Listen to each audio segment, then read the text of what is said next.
ख़बरूं।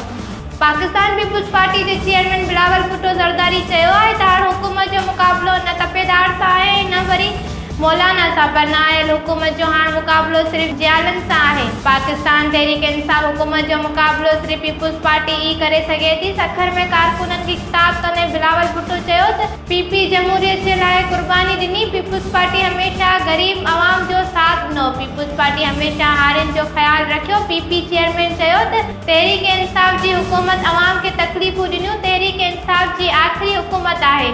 जालनि जी हुकूमत अची रही आहे। असां पाकिस्तान बचाइण निकिता आहियूं। सखर खां कश्मीर ताईं कुटपतलिन जो मुक़ाबिलो करे रहिया आहियूं। कारकुननि खे जागणो पवंदो। पीपुल्स पार्टी सिलेक्टेड खे बचाइण लाइ उन्हनि जी ज़मीन ते बीठल आहे।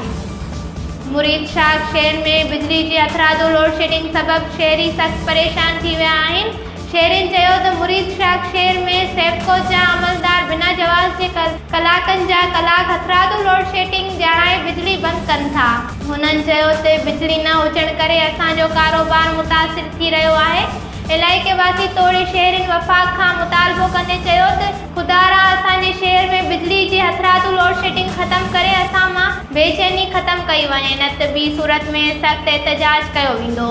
सिजावल सर्वेज नगर लॻ मोहल्लो हमीसो खान पठान में पीअण जे पाणी लाइ ॻोठाणनि जो एहतजाज मुज़ाहिरो। ॻोठाणनि ज़ाहिद अहमद पठान, राजा रियाज़ अहमद पठान, सूफ़ी हाशिम पठान ऐं ॿियनि जो चवणु आहे त 5000 जी आबादी रखंदड़ ॻोठाणनि जो खारो पाणी इस्तेमालु करण ते मजबूर थी विया आहिनि। 5000 जी आबादी रखंदड़ ॻोठाणा जर जो खारो पाणी इस्तेमालु करण ते मजबूर थी विया आहिनि। जर जो पाणी इस्तेमालु करण सबबि ॻोठाणा गुर्दनि जी बीमारी में वठिजी विया आहिनि। ॻोठ जे भरिसां वाटर सप्लाई जी स्कीम वर्ल्ड बैंक जे तरफ़ां मिलियल आहे, जेका गैरफाल बणियल आहे। पब्लिक हेल्थ जे बेध्यानी सबबि ॻोठाणा पाणी लाइ सख़्तु परेशान थी विया आहिनि। मिलियल वाटर सप्लाई स्कीम अंदरि 60 खां वधीक सोलर प्लेटूं लॻल आहिनि, जिन ते पाणी जो मोटर हलंदो हो। अफ़सोस हिकु ॾींहुं बि पाणी जी मोटर चालू न थी। ऑपरेटर हर महीने मुफ़्त जो पघार खणण में मसरूफ़ आहे। हुननि बस वारनि खां मुतालबो कंदे चयो त जल्द पाणी मुहैया करे ॻोठाणनि मां बेचैनी ख़तमु कई वञे।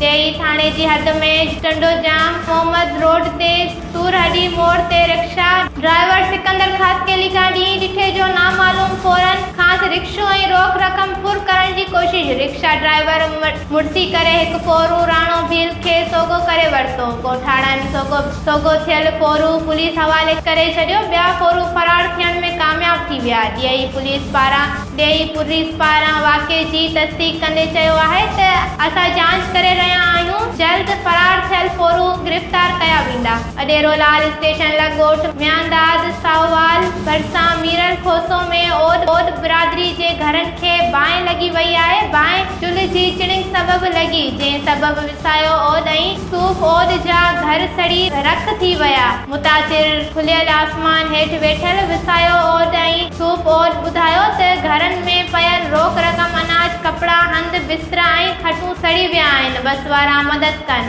वधीक ख़बरुनि ऐं अपडेट्स लाइ ॾिसंदा रहो असांजो YouTube चैनल महबूब न्यूज़ नेटवर्क।